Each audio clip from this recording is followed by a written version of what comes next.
Hello everyone. Today I will talk about the problem of evil. I'm doing this presentation as an assignment for my apologetics class.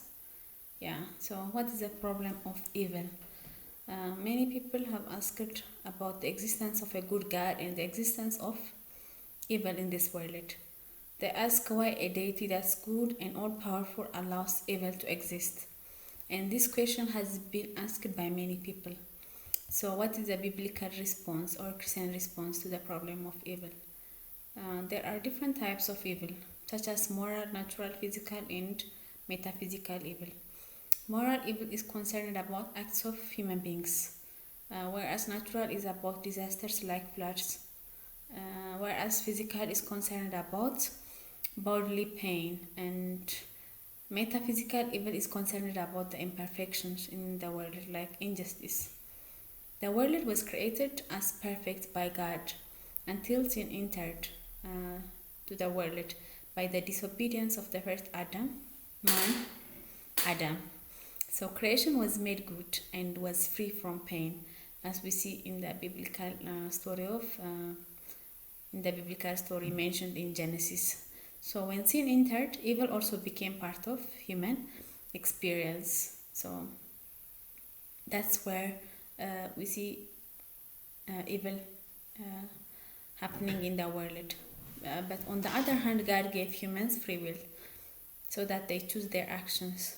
The Bible tells us that Adam and Eve chose to disobey God by eating the forbidden tree that's in the Garden of Eden from Genesis story.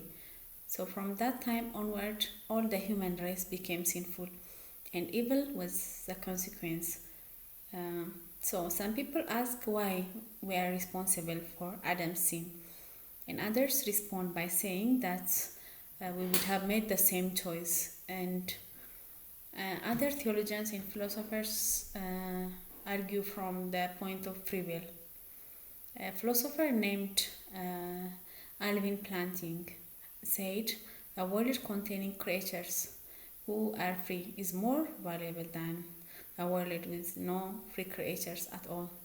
So this argument is also called free will argument and used by many theologians like Augustine. So God didn't want to create people who are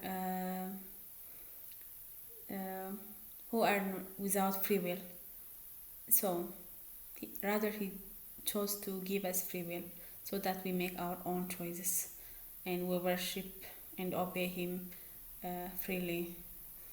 From these truths, we understand that the problem of evil can be explained only biblically. Moreover, the Bible in Romans 3:10 to 12 says that, as it is written, there is no one righteous, not even one. There is no one who understands. There is no one who seeks God. All have turned away. They have together become worthless. There is no one who does good, not even one. So from this we can see that evil exists because humans chose to create it, and it's a consequence of our sin. And God is not responsible, but he just allows it. And still God chose to bring his son to the world to suffer on behalf of us. Saint Augustine had said, God had one son on earth without sin, but never one without suffering. I like this quote because all of us and none of us are exempted from suffering and evil in this world. But still, the good news is that we have hope in Christ because we believe in him. The Bible also in the book of Revelations says that he who was seated on the throne said, "I'm making everything new." So God is at work of creating new heaven and earth. And one day, at the coming of Christ, evil and suffering will disappear forever. And we all long for that day. That's the end of the presentation. Thanks for watching.